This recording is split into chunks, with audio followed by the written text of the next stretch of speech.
ini kami keluarga ini, itu bisa terjadi gesekan juga dengan WO yang jaga nanti ya. Duluin aja yang salaman, kasihan nanti nunggu yang foto lama. Atau duluin dulu yang foto, nanti takutnya pada pulang gitu ya, tidak terdokumentasi dan lain-lain.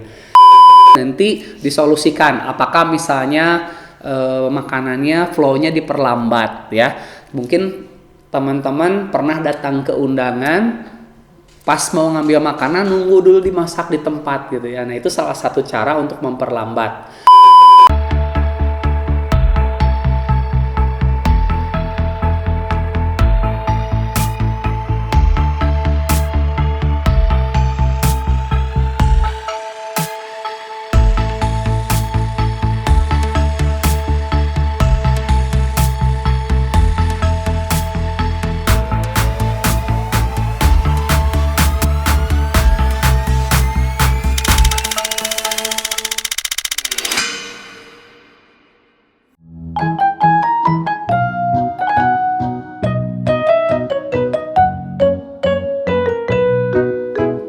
Nah, ada beberapa hal ya yang harus kita lihat. Untuk kecrowditan yang pertama biasanya itu terjadi benturan antara keluarga dengan tamu. Ya, jadi kalau keluarganya banyak, tamunya juga jumlahnya banyak. Jadi pada saat resepsi dimulai, itu keluarga dan tamu undangan tuh langsung benturan, antri untuk mengambil makanan.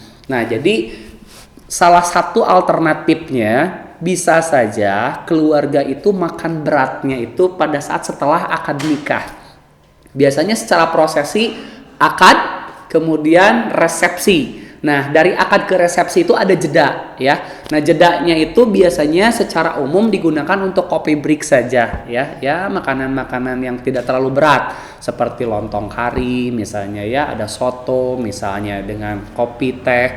Nah, tapi kalau dengan case wah kayaknya bisa diprediksi resepsi ini banyak nih undangannya ya 1.500 2.000 pax misalnya.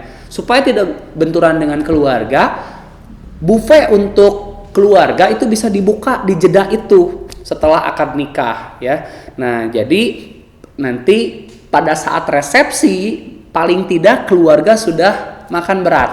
Jadi hanya tinggal menikmati stol atau dessert yang lainnya sehingga area nanti buffet ya itu bisa di mayoritas nanti adalah tamu undangan yang lainnya.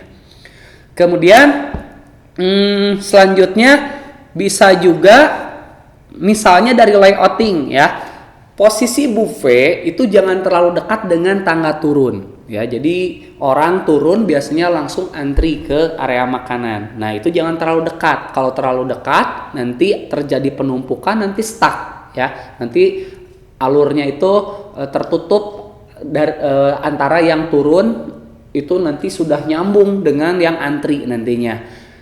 Atau bisa juga supaya itu tidak terjadi dibalik. Jadi biasanya begitu turun itu kan langsung ngambil piring ya. Nah posisi piringnya dibalik ke belakang sehingga antrinya ke belakang bukan ke tangga turun. Nah itu beberapa cara kita untuk mengantisipasi hal-hal seperti itu.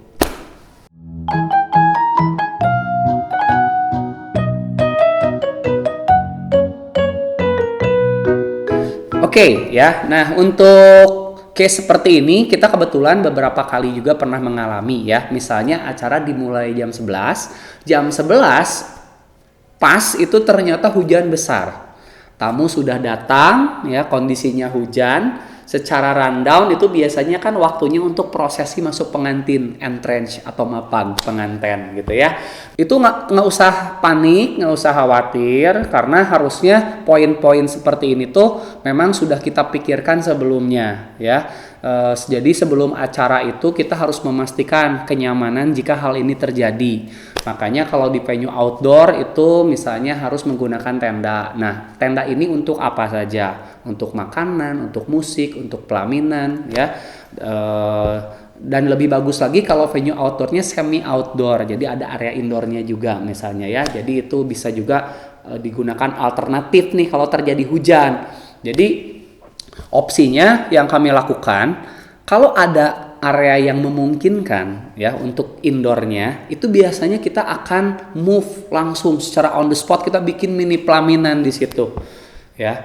Atau opsi yang kedua, itu tamu undangan dipersilahkan untuk langsung mengambil makanan. Jadi tidak apa-apa, mereka sudah datang ya tepat waktu di jam awal, mereka makan dulu tidak apa-apa. Nanti untuk prosesi masuk pengantinnya, karena ini harus tetap ada untuk keperluan dokumentasi juga ya nantinya. Jadi itu bisa saja dilakukan di tengah acara.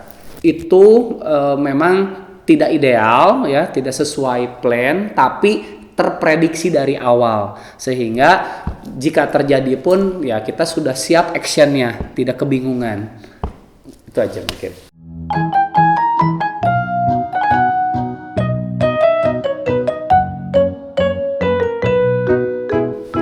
Dalam rangkaian pernikahan akan banyak yang dilibatkan, tidak hanya WO, tidak hanya vendor ya, untuk catatan sipil, untuk unsur-unsur agama juga ya, harus ada misalnya saksi, harus ada penghulu ya, harus ada yang lainnya. Nah itu kalau berhalangan hadir, biasanya kita berkoordinasi dengan koordinator keluarga ya, untuk dicari penggantinya siapa. Sebisa mungkin jangan melibatkan dulu pengantin dan orang tua ya, nanti mereka panik, aduh gimana gitu, maksud lagi di make up dan lain-lain.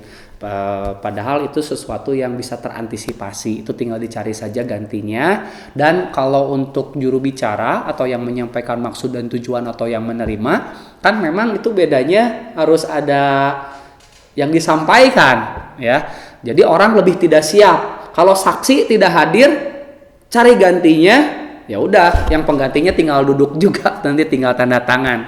Tapi kalau juru bicara kan harus ada yang disampaikan dan lain-lain. Makanya kami dari WO itu biasanya selalu membawa teks. Teks ini bisa digunakan oleh juru bicara, bisa dijadikan referensi, tidak digunakan pun tidak apa-apa. Dan salah satu fungsinya untuk mengantisipasi jika tiba-tiba berhalangan.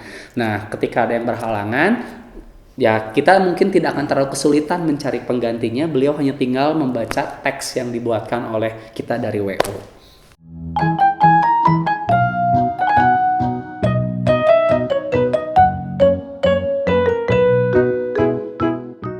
Untuk posisi orang tua itu sudah pasti di samping pengantin ya, di kanan kirinya. Tapi secara ini ya, kepercayaan atau simbol ya, biasanya yang pertama disalami oleh tamu undangan, konon katanya dia yang punya hajat gitu ya. Makanya rata-rata kan kalau yang punya hajat ini pihak perempuan, biasanya pihak perempuan dekat tangan naik. Tapi kalau ngunduh mantu misalnya ya, pihak laki-laki yang membuat acara, itu akan dibalik, posisi orang tua dari pihak laki-laki yang dekat tangan naik. Mungkin begitu. Udah dulu ya, Aipong. Nanti kita lanjut lagi mungkin di next ya untuk pertanyaan selanjutnya. Kalau dari jawaban tadi ada yang mau kalian tambahkan, silahkan tambahkan di komen ya. Thank you, see you the next video. Bye.